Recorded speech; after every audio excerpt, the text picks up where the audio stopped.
કોઈ પણ શાસ્ત્ર શરૂ કરતા પહેલા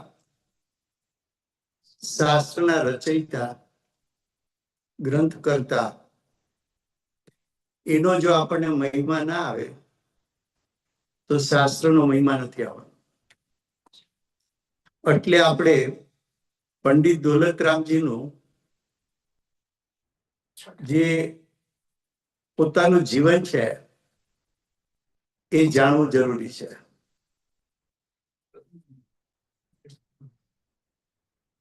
ટોડરમલજી માટે એમ કહેવાતું કે આચાર્ય કલ્પ છે, એટલે કે એમના કાળમાં આચાર્ય જેવું એને કામ કર્યું છે. તો કે આવું કેમ કહેવાનું?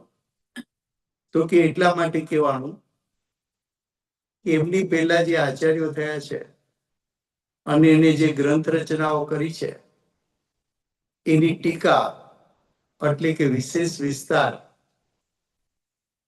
એ ટોડરમલજીએ કરેલો. ટોડરમલજીનું આયુષ્ય માત્ર 28 વર્ષનું જ હતું અને 28 વર્ષમાં એમણે ગોમટસાર જેવા ગહન શાસ્ત્રો, ગોમટસાર માટે એમ કહેવાય છે કે પાંચેન્દ્રિયના વિષયો છોડી મનને એકાગ્ર કરી આખું જીવન એ શાસ્ત્રનો અભ્યાસ કરે ત્યારે ગ્રહણ થઈ શકે. એની બદલે નાની ઉંમરે ગોમટસાર જેવા શાસ્ત્ર, લબ્ધિસાર, ક્ષપણાસાર, ત્રિલોકસાર, આત્માનું શાસન, પુરુષાર્થ સિદ્ધિ ઉપાય એવા મૂળ શાસ્ત્રોની ટીકાની રચના એમણે કરી છે. માટે આચાર્ય કલ્પ કહેવાય.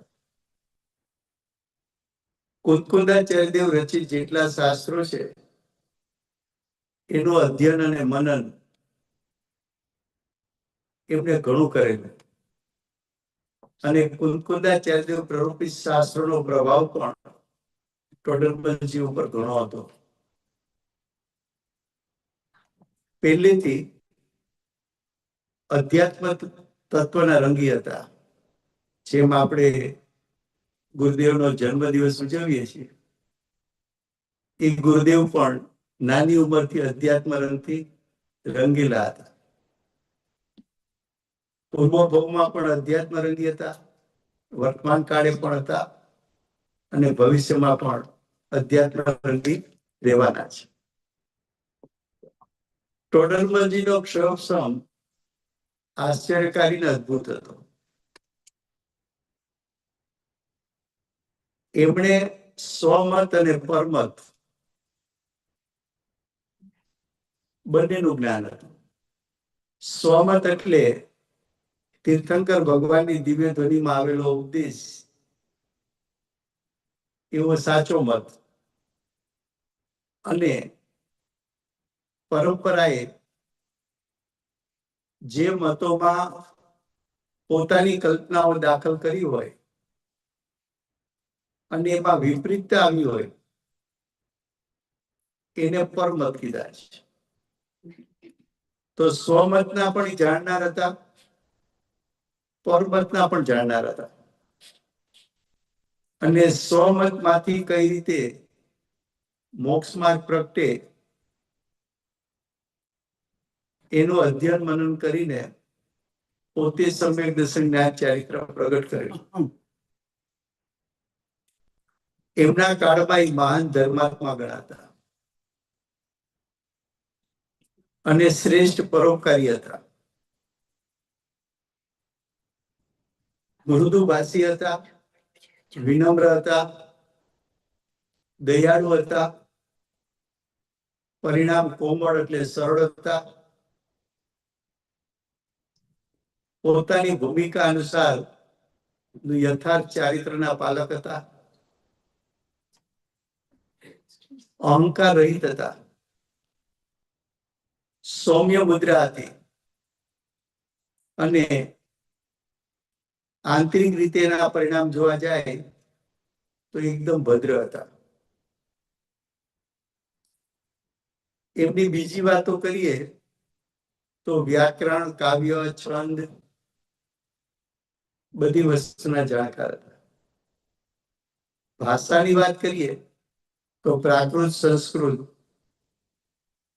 ઢોઢારી હિન્દી, પ્રાચીન હિન્દી બધાના જાણકાર હતા. એની અસાધારણ ધારણા શક્તિ હતી. એકવાર સાંભળે યાદ રહી જાય. તો આવા જે ટોડરમલજી એમણે આ શાસ્ત્ર રચના કરી છે, મોક્ષ માર્ગ પ્રકાશ.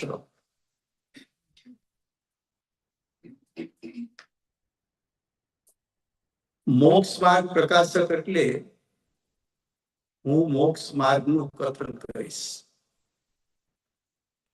મોક્ષ માર્ગ પ્રકાશકનો અર્થ શું છે ઋષભ? કે હું મોક્ષ માર્ગનું કથન કરીશ. જનરલી આપણે કોઈ પણ શાસ્ત્રનો અભ્યાસ 200-400 કલાક કરીએ પછી કદાચ આખા શાસ્ત્રનું હાર્દ પકડાય કે ન પકડાય. પણ શાસ્ત્રનું હાર્દ પકડાય એના માટે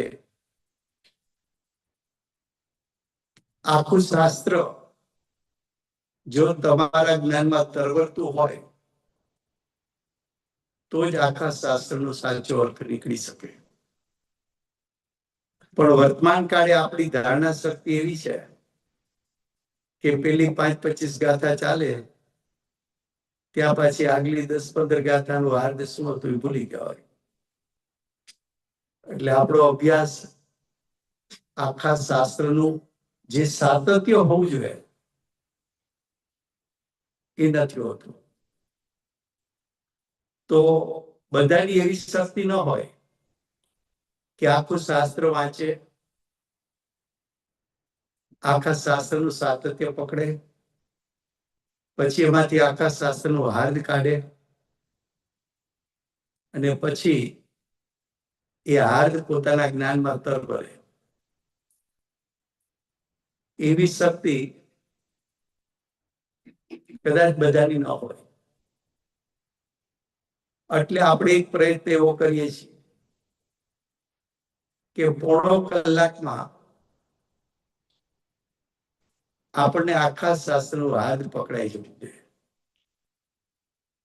કેટલો ટાઈમમાં? પછી શાસ્ત્ર વાંચવા. હવે આ શાસ્ત્ર મોક્ષ માર્ગ પ્રકાશક એમાં 9 અધિકાર છે.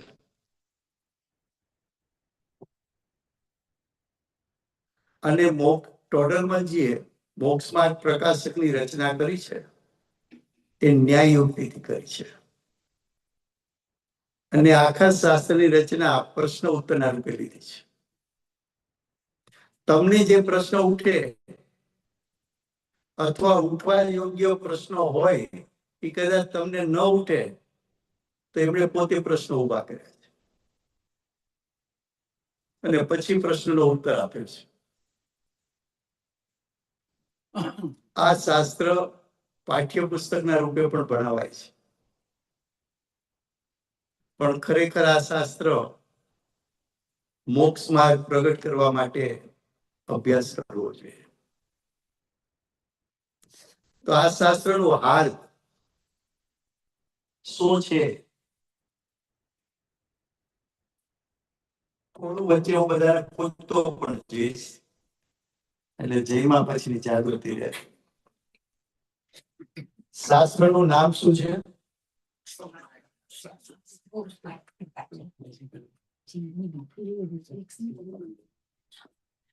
મોક્ષ માર્ગ પ્રકાશક. એમાં 2 શબ્દ છે, મોક્ષ માર્ગ પ્રકાશક. ગણેશ મારે કાગળ આપો ને, એક કાગળ એક જ હોય. પ્રકાશકનો અર્થ છે કથન કરવું. પ્રકાશકનો અર્થ શું છે? કથન કરવું. કોનું કથન કરશે? મોક્ષ માર્ગ. મોક્ષ માર્ગ.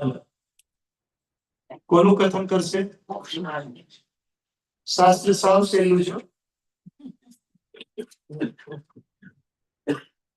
એનો ઇન્ટરપ્રિટેશન કરતા થોડું જાજુ નહીં. મોક્ષ માર્ગ એનો અર્થ કરતા આવડે એટલે ઘણું બધું આવડી જશે. મોક્ષ માર્ગ અર્થાત એનો અર્થ શું થાય? તો કે એના બે અર્થ કરવા છે. એક અર્થ કરવો છે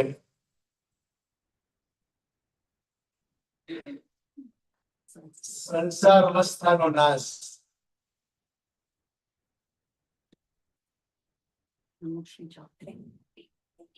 શું અર્થ કરવો છે? સંસારનો નાશ. અને બીજો અર્થ કરવો છે કે મોક્ષ માર્ગનું ફળ મોક્ષ. બીજો અર્થ શું કરવો છે? એનો ફળ મોક્ષ. આટલામાંથી આખું શાસ્ત્ર ધીમે ધીમે ખુલશે. શું કહ્યું? મોક્ષ ફળ ઉપર તમે મોક્ષ માર્ગનું ફળ. આ તો માર્ગ બતાવે છે. આ તો મોક્ષ માર્ગ એટલે સંવેદનશીલ જ્ઞાન. મોક્ષ અને ફળ જુદા બતાવ્યા. એટલે મોક્ષ માર્ગ એનું ફળ શું? મોક્ષ. બરાબર છે. હવે સંસાર અવસ્થાનો નાશ કરવો હોય તો સૌથી પહેલા સંસાર અવસ્થા સમજવી પડે. પેલા શું સમજવું પડે? સંસાર અવસ્થા. સંસાર અવસ્થા. સંસાર અવસ્થાનું વર્ણન ત્રણ પ્રકારે કરી શકાય.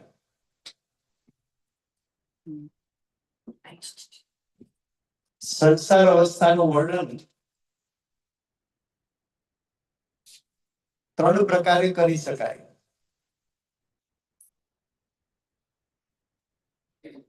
એક સંયોગ અપેક્ષાએ સંસાર અવસ્થાનું વર્ણન કે સંયોગને કારણે જીવ દુઃખી. કોને કારણે જીવ દુઃખી? સંયોગને કારણે જીવ દુઃખી. એ વર્ણન કર્યું છે 6 ડાળાએ. 4 ગતિના દુઃખનું વર્ણન. બીજું વર્ણન કરાય કર્મના ઉદયમાં જોડાવાથી ઉત્પન્ન થતા દુઃખો. એ વર્ણન મોક્ષમાં પ્રકાશ કરશે. કર્મના ઉદયમાં જોડાવાથી ઉત્પન્ન થતા દુઃખો. અને ત્રીજું જીવ પોતાના વિભાવને કારણે દુઃખી થાય છે. એટલે કે જીવ પોતાના મોહ આદેશને કારણે દુઃખી થાય છે. એ સમયસારનો વિષય છે. ફરીવાર સંસાર અવસ્થાનું વર્ણન કેટલા પ્રકારે થાય? 3 પ્રકારે. એક સંયોગ અપેક્ષાએ દુઃખો, જે વર્ણન 6 ડાળે કર્યું. કર્મના ઉદયમાં જોડાવાથી જીવને ઉત્પન્ન થતું દુઃખ એ અહીં મોક્ષમાં પ્રકાશકમાં કરશે. અને ત્રીજું વર્ણન જીવ પોતાના ભાવને કારણે દુઃખી. જીવ પોતે મોહ રાગ દ્વેષ કરે છે અને દુઃખી થાય છે. પેલા આટલું સાદી ભાષાઓ, પછી એની ઊંડપમાં પછી લઈ જશું. બરોબર છે? તો અહીં સંસાર અવસ્થા એનું સ્વરૂપ બતાવવા માટે અધિકાર બીજો લખ્યો છે. કેટલો અધિકાર? બીજો. બીજો. પછી એમ કીધું કે સંસાર અવસ્થા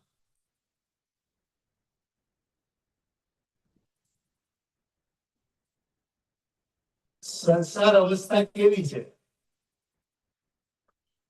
તો કે સંસાર અવસ્થા દુઃખ. હવે સંસાર અવસ્થા દુઃખ હોય તો મોક્ષ અવસ્થા કેવી હોવી જોઈએ? સુખ. સુખ. સંસાર અવસ્થા દુઃખ દુઃખ, તો મોક્ષ અવસ્થા સુખ. સુખ. એ અધિકાર ત્રીજો બતાવો છે. એમાં એનું વર્ણન કરશે.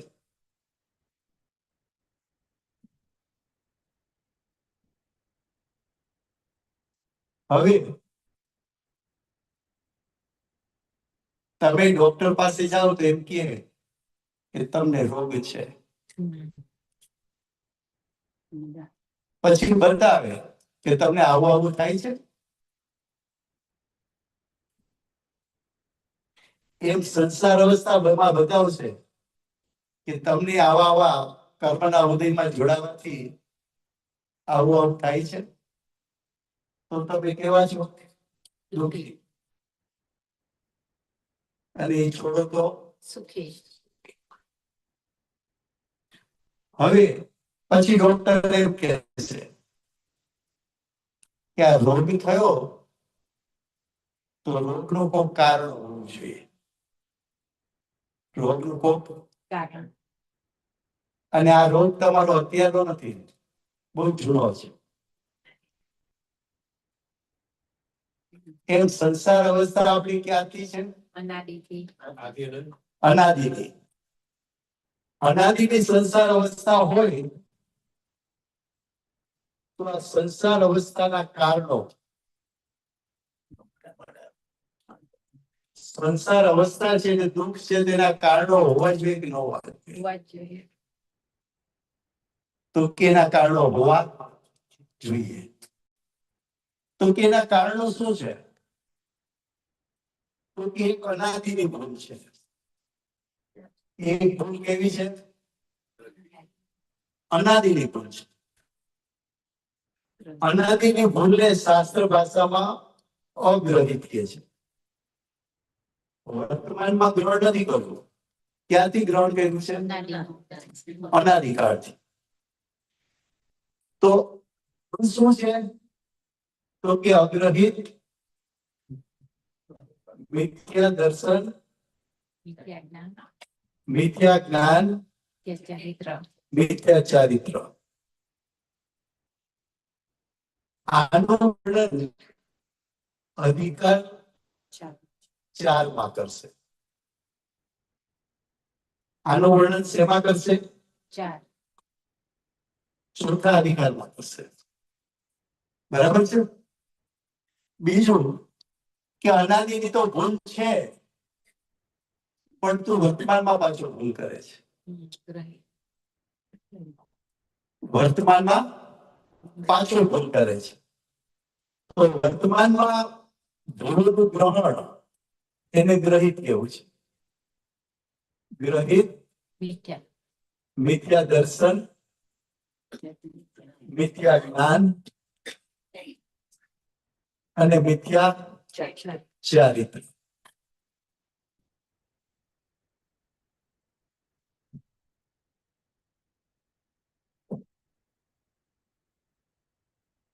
હવે ગ્રહિત મિથ્યા દર્શન જ્ઞાન ચારિત્ર સમજાવવા માટે આ એક જ શાસ્ત્ર એવું છે કે એને એ વાત 3 પ્રકાર બતાવી.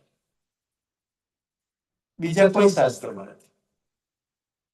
શું કીધું? બીજા કોઈ શાસ્ત્રમાં નથી. એમાં એને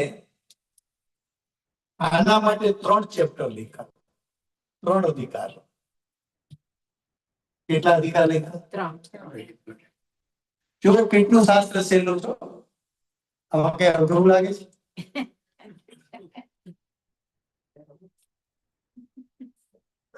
પણ એના સ્ટેપ સમજશો તો એની મજા છે. સાચું સમજવાની અને સાવ સહેલાઈથી સમજાશે.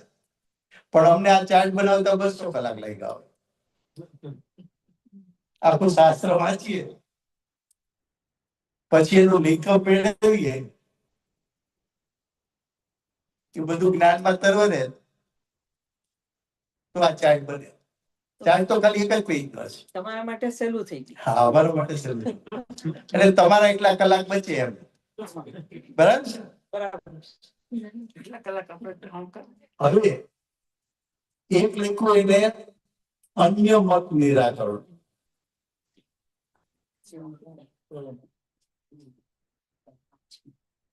જે મુખ્ય મુખ્ય મતો અને જૂઠા છે, મુખ્ય મુખ્ય મતો અને જૂઠા. જૂઠા છે, એટલે દ્વેષ બુદ્ધિથી નથી લખ્યું.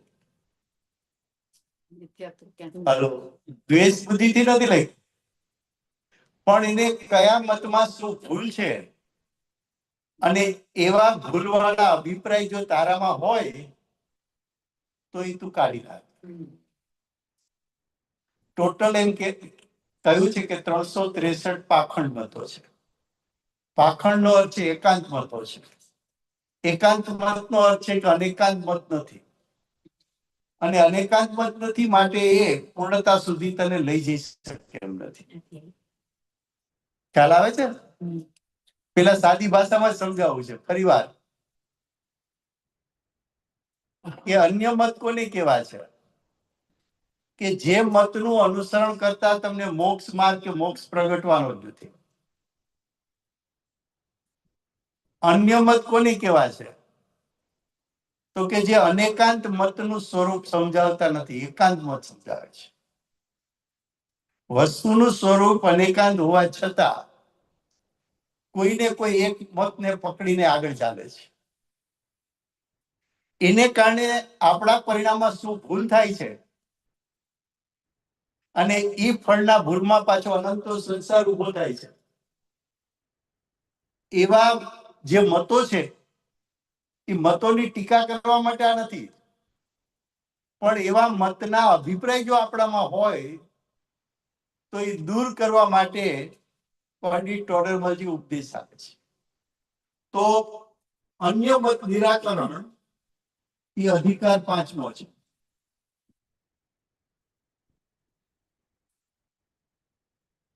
કેટલામો છે? 5મો અધિકાર છે. પછી કુદેવ કુગુરુ કુશાસ્ત્ર નું સ્વરૂપ. કુદેવ કુગુરુ કુશાસ્ત્ર. તારે મોક્ષ માર્ગ પ્રગટ કરવો છે તો તારે કેવા દેવ પસંદ કરવા જોઈએ? આપણને હિંસક ભગવાન ગમે કે હિંસક? આપણને ભયભીત ભગવાન ગમે કે નિર્ભય? આપણને શૃંગાર વાળા ગમે કે વૈરાગવંત? વિતરાગ. જ્યાં ભગવાનનું સ્વરૂપ જોતા જો તને એમ દેખાય કે હાથમાં હથિયાર છે તો કા ભયનું પ્રતીક છે ને કા હિંસા. હાવ સાદી ભાષામાં પેલા વાત કરીએ છો. ગુરુ કેવા ગમે? નિગ્રંથ, પરિગ્રહના ત્યાગી હોય, આત્માના અનુભવી હોય, જેના ઉપદેશમાં વિતરાગતા નીતરતી હોય, જેનો ઉપદેશ સાંભળતા વિતરાગતા પ્રાપ્ત કરવાનું આપણને નિમિત્ત મળે. કયા શાસ્ત્ર ને શાસ્ત્ર કેવા? સંસારને પુષ્ટિ કરે એવા કે સંસારથી પાછા વાળે એવા? આમાં તો કઈ અધ્યાત્મના મોટા મોટા શબ્દો નથી છે, એટલું તો ન્યાય યુક્તિથી પેલા નક્કી થાય ને. કેવા કેવા દેવોને તો અત્યાર સુધી દેવ માને છે. ક્યાંક શ્રીફળ વધેરી તો મળી જાય, કંઈક ક્યાંક સુખડી ચડાવીએ તો કંઈક મળી જાય એમ. દીકરા ન થતા દીકરા થાય એમ. દીકરી મોટી થઈ ગઈ હોય અને હારો જમાઈ ન મળતો જ મળી જાય એમ. તો કે જે ભગવાન પોતે વિતરાગ છે, જેને સંસાર ત્યાગ્યો છે, ત્યાં જઈને તારે સંસાર માંગવો? કોઈ ન્યાય જ નથી એમાં. તો કુદેવ એનું સ્વરૂપ કેવું એ શું કામ સમજાવે છે કે જો આવા દેવોને તું માનતો હો તો છોડવાના છે. આ બધું ગ્રહિત છે હો, વર્તમાન કાળે ગ્રહણ કરે. ઊંડે ઊંડે હોય ભાઈ, હવે તમે એક માનતા રાખો ને કઈક થઈ જશે. તમે ન માનો કઈ નહીં, હું તમારા વતી દીવો કરીશ, પણ તમને હું વાંધો નહીં, કઈક લઈ આવે. તો કુદેવ કોને કેવા, કુકુરુ કોને કેવા, કુશાસ્ત્ર કોને કેવા, એ શું કામ સમજાવે છે કે આવા કુદેવ કુગુરુ કુશાસ્ત્ર ને વર્તમાન મનુષ્ય ભાવમાં તું માનતો હો તો એ અભિપ્રાય છોડી દે. બરોબર છે.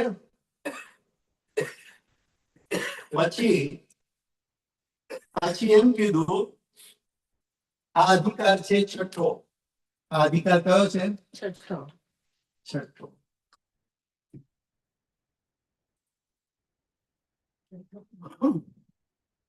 સાતમો અધિકાર છે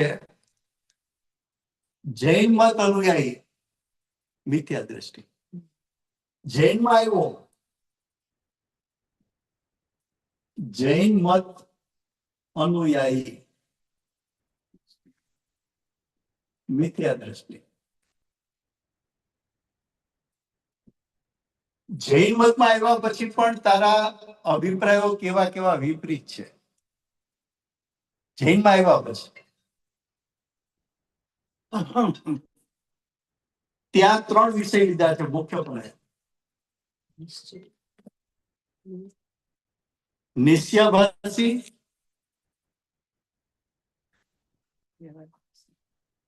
નિશ્ચયાભાસી, વ્યવહારાભાસી,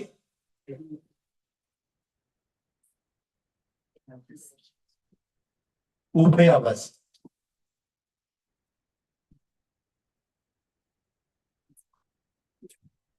એકલા નિશ્ચયને માને વ્યવહારને ન માનવા તો મોક્ષ માર્ગ જ રહેતો નથી, તો ધર્મની પ્રભાવના રહેતી જ નથી.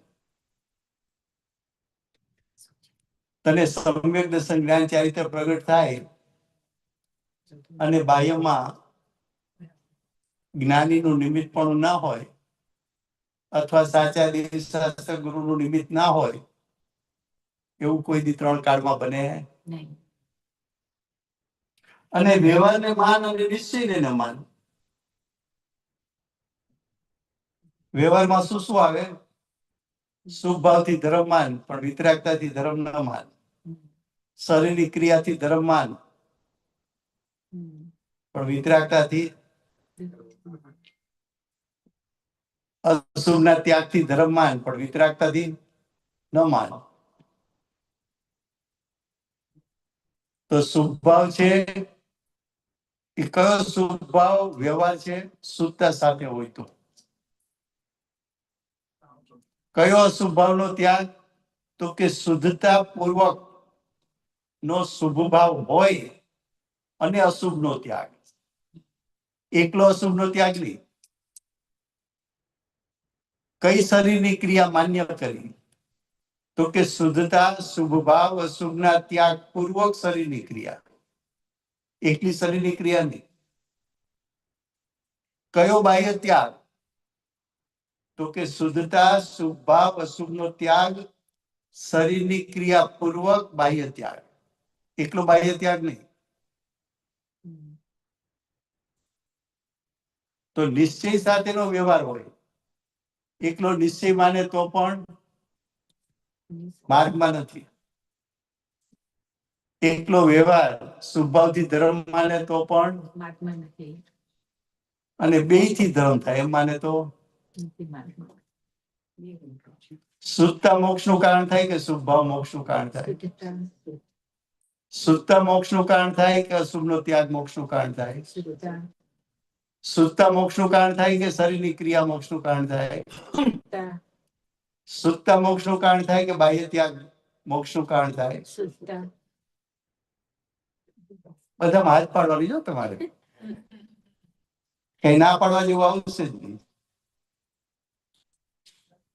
હવે અહીંયા સુધી આવ્યો, પછી છેલ્લું પ્રકરણ એને લીધું. આમાં જે આપણે વિષય લેવો છે, સમ્યક સન્મુખ મિથ્યા દ્રષ્ટિ સન્મુખ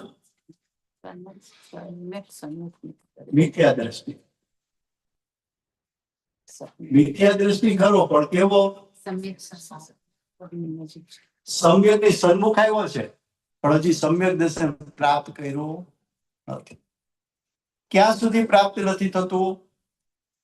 તો કે 5 લબ્ધિ માંથી 4 લબ્ધિ પસાર કરી નાખે તો પણ હજી કેવો?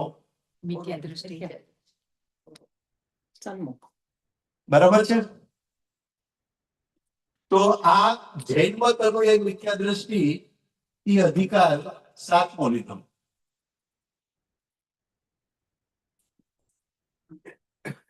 ખ્યાલ આવે છે? મોક્ષ માર્ગ પ્રકાશક વાંચો તો આખું ચિત્ર આપણી સામે હોવું જોઈએ. ખ્યાલ આવે છે?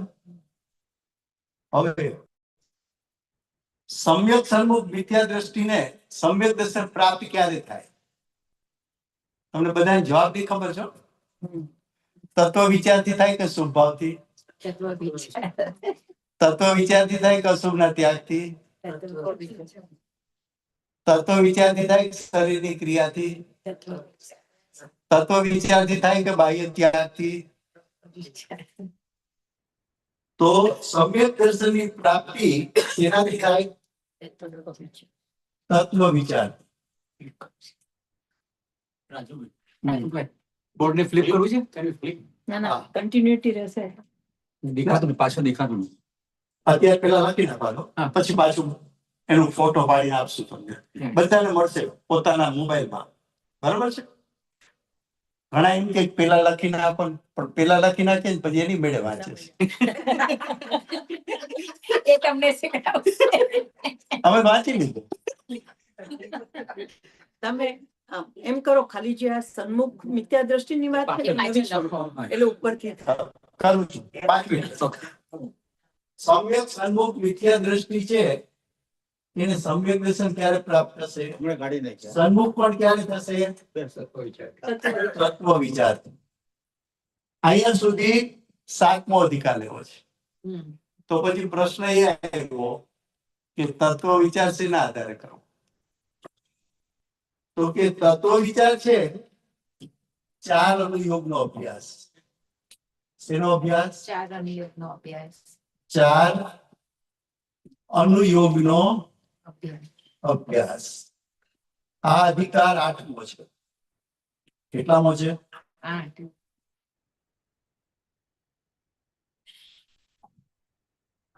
ખ્યાલ આવ્યો? હવે 4 અનુયોગનો અભ્યાસ, એનું ફળ શું? મોક્ષ. તો કે એનું ફળ મોક્ષ માર્ગની પ્રગટતા. સિદ્ધ શું કરવું છે? મોક્ષ માર્ગ સિદ્ધ કરવું છે ને? મોક્ષ માર્ગની પ્રગટતા. તો કે મોક્ષ માર્ગ શું છે? તો કે મોક્ષ માર્ગ સમ્યક દર્શન, સમ્યક જ્ઞાન, સમ્યક ચારિત્ર. આ 3ની એકતા. 3ની એકદમ એકતા. એમાં સમ્યક દર્શનનો અધિકાર અધૂરો લખાણો અને ટોડરમલજીનો દેવીલે થઈ ગયો. અહીંયા સુધી વિષય આવ્યો. હવે જો હું ફરીવાર આખો ચાર્ટ સમજાવું છું.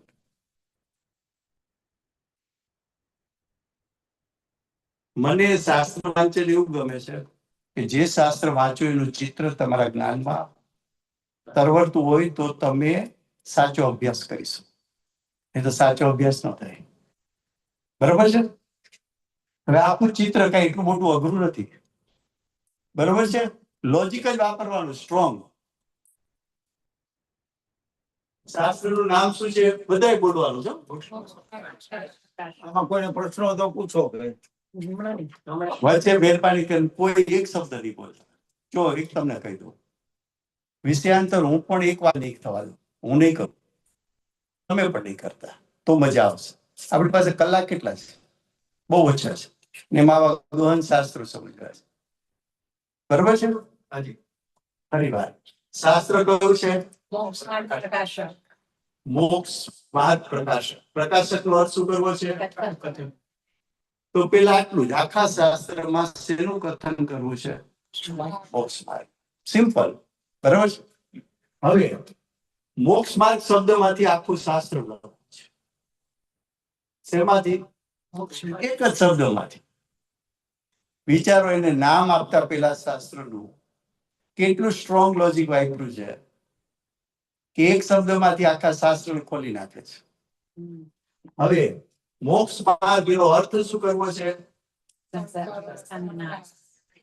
અને એનું ફળ મોક્ષ. બરાબર છે?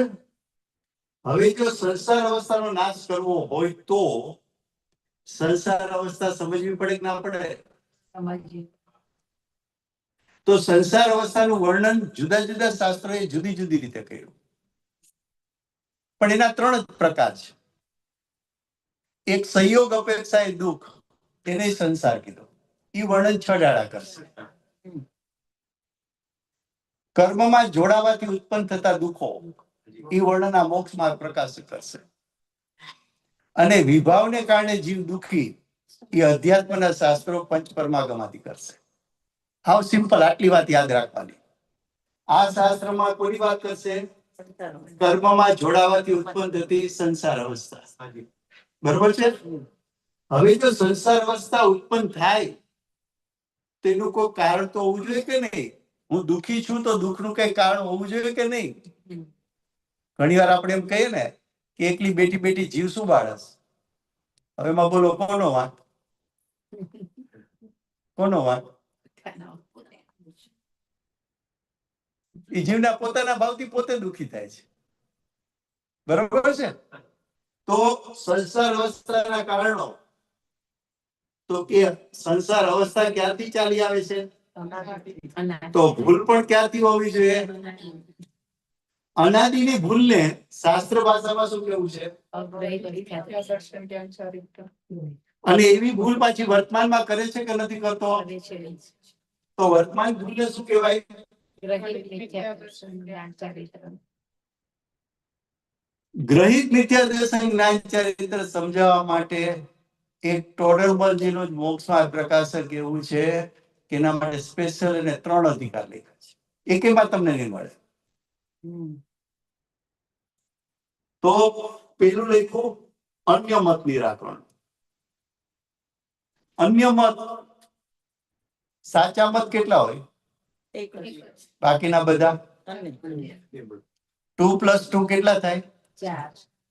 સાચો જવાબ કેટલા હોય? 21. બાકીના બધા ખોટા. 3 લખે નજીકનો નો કહેવાય?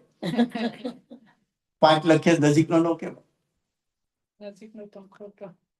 તો કે જેનાથી તને મોક્ષની પ્રગટતા થાય એ એક જ મત સાચો, બાકી બધા મત ખોટા. આ સાદી ભાષામાં બધી વ્યાખ્યા આવી ગઈ અન્ય મત.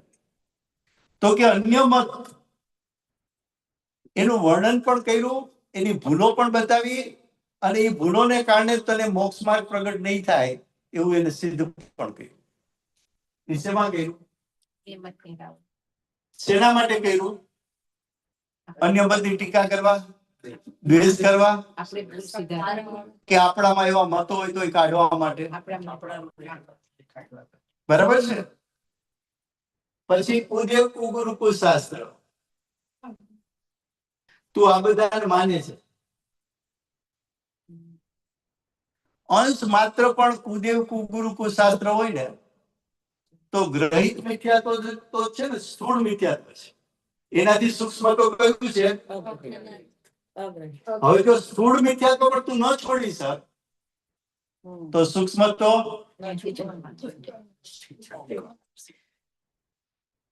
હવે વેવાય છે દીકરી પાછી આપી છે ને સત્યનારાયણની કથા કરે જાવું કે ન જાવું ખ્યાલ આવે છે એ વાત કેટલી વાતો છે એ તો વિષય સ્પેશિયલ ત્યારની વાત છે અત્યારે તો આખા શાસ્ત્રનો કન્સેપ્ટ બતાવો છે તો સાચા દેવ કોણ સાચા ગુરુ કોણ સાચા શાસ્ત્ર કોણ એનો નિર્ણય પેલા કરજો ખ્યાલ આવે છે પછી જૈન મતમાં આવ્યો તો પણ ક્યાં અટક્યો કા નિશ્ચયાભાસી થયો કા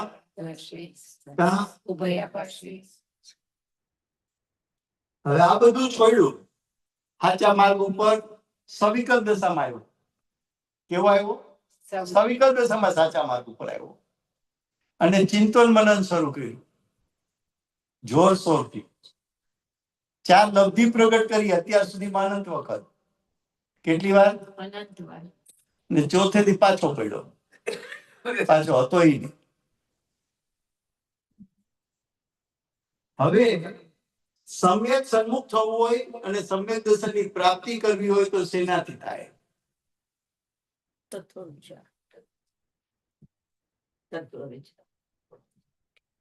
એક નિલેશભાઈ એક મા સતીજી આવ્યા હતા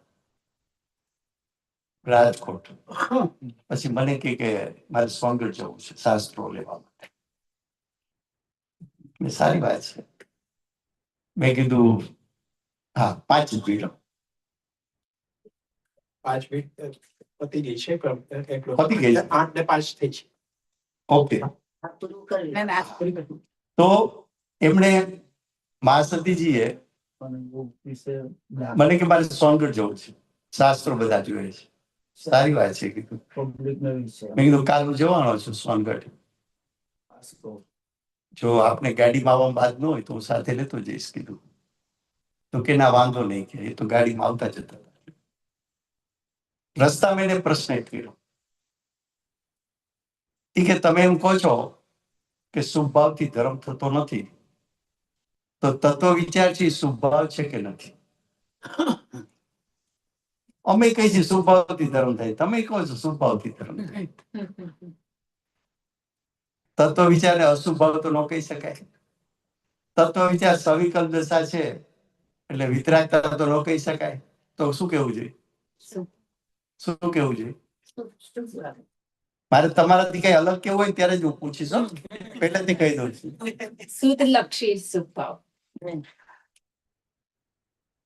તો કે મારીને શુભય નથી કેવું અશુભય નથી કેવું શુદ્ધય નથી કેવું વિશુદ્ધ કેવું છે શું કેવું છે તો એ મને કે વિશુદ્ધ એટલે શું શુદ્ધથી પણ આગળ તો કે વિશુદ્ધ એટલે ભલે સવિકલ દશા છે તત્વનું ભલે ચિંતન ચાલે છે પણ એ તત્વના ચિંતનમાં એને સ્વભાવની મુખ્યતા નથી જ્ઞાયક સ્વભાવની મુખ્યતા કરે છે કોની કરે છે નાયક સ્વભાવની એટલે અમે તત્વ વિચાર થી સમ્યક દર્શન પ્રાપ્ત થાય છે એટલા માટે કહીએ છીએ કે એ તત્વ વિચાર કરતી વખતે અમને સ્વભાવની મુખ્યતાથી અમે તત્વ વિચાર શરૂ નથી કર્યો જ્ઞાયક સ્વભાવની મુખ્યતાથી અમે ચિંતન કરીએ છીએ તો એ પરિણામ કેવા છે તો કે વિશુદ્ધ કેવા છે વિશુદ્ધ એ મિથ્યાત્વને ગાળતા જાય છે તત્વ વિચાર શું કરે છે એ પછી કાલ વિષય ચાલશે ખ્યાલ આવે છે તો તે છે જૈન મત સોરી સમ્યક સન્મુખ મિથ્યા દ્રષ્ટિ છે એને તત્વ વિચારથી જ સમ્યક દર્શન થાય બીજા શેનાથી થાય નહીં ત્યારે પ્રશ્ન એ આવ્યો કે તત્વ વિચાર અમારે કોનો કરવો તો એ બતાવ્યું કે 4 અનુયોગનો અભ્યાસ તો 4 અનુયોગનો અભ્યાસ કરશો તો શું પ્રાપ્ત થશે મોક્ષ માર્ગ એમાંથી સમ્યક દર્શનનો અધિકાર એને થોડો લખાણો ત્યાં દેવી લઈ થઈ ગયો તો મોક્ષ માર્ગ પ્રકાશક આખું તમને આ ચિત્ર સાથે હોવું જોઈએ કે ભાઈ માનો કે હું સંસાર અવસ્થા વાંચું છું, પણ એ સંસાર અવસ્થા ટાળવા માટે વાંચું છું. હું સંસાર અવસ્થાના કારણો વાંચું છું, તો એ મારામાં અનાદિની ભૂલ છે એ ટાળવા માટે વાંચું છું. પછી ગ્રહિત વિદ્યાદર્શન જ્ઞાન ચારિત્ર, તો મારા પરિણામમાં મારે નિરીક્ષણ કરીને શોધવાનું છે કે આવા અભિપ્રાય મારામાં છે તો મારે કાઢવાના છે. ખ્યાલ આવે છે? અને પછી અહીંયા આવે ત્યારે 4 લબ્ધિનું સ્વરૂપ આપણો વિષય આવશે ત્યારે 5 લબ્ધિની વાત લેશું સમય થવા. હા, મને ત્યાં કોઈ કેમ ન પૂછ્યું તો કે પેલો અધિકારી કેમ વાત નો કરી, બીજાથી શરૂ કરે. તો કે પેલા અધિકારમાં બહુ સરસ છે હો, પેલો અધિકાર એને મંગલાચરણ કર્યું છે.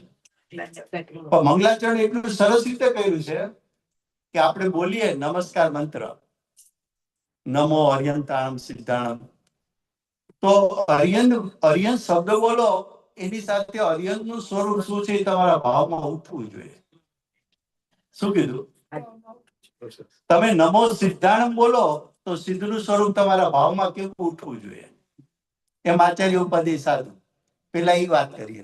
મંગલાચરણમાં મંગલાચરણ એટલા માટે કર્યું કે હું મંગલાચરણ કરું તો મારા કસાય શાંત પડે છે, અને જેના કસાય શાંત પડે એ જ વિતરાગ શાસ્ત્રની રચના કરી શકે, એવા ભાવથી કર્યું છે. પછી એને પંચપરમેષ્ઠીનું સ્વરૂપ બતાવ્યા પછી એને એમ કીધું કે પંચપરમેષ્ઠી નું પ્રયોજન શું છે એ બતાવ્યું છે.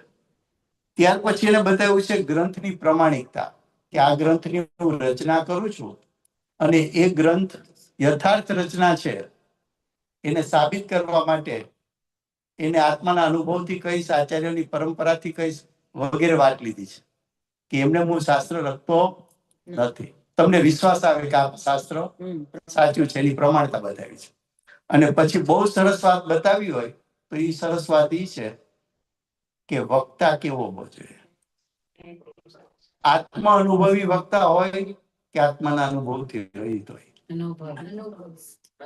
અને શ્રોતા પણ કેવો હોવો જોઈએ કે જ્ઞાની સ્વભાવ શબ્દ બોલે એ ભેગો સોસરવટ આત્મામાં ઉતરી જવો જોઈએ. એ શ્રોતા છે. પણ એમાં શ્રોતાના પ્રકાર, વક્તાના પ્રકાર એ બધા બતાવ્યા છે પેલા પ્રકરણમાં. અને પછી એને ખરેખર ગ્રંથની રચના જે શરૂ કરી છે એ બીજા અધિકારથી શરૂ કરી છે, અને બીજાથી 9માં આ રીતે લોજિકલ અને આખું શાસ્ત્ર રીચ્યું છે. જો આ એક ચાર્ટ યાદ રાખશો તો આખું શાસ્ત્ર તમને મારા ખ્યાલથી યાદ રહી જવું જોઈએ. જય જય સમય રહ્યો છે. ફોટો લઈ લો. એવું આ છે ને આનો ઓલા થોડાક અક્ષરો નથી.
Students ready to go.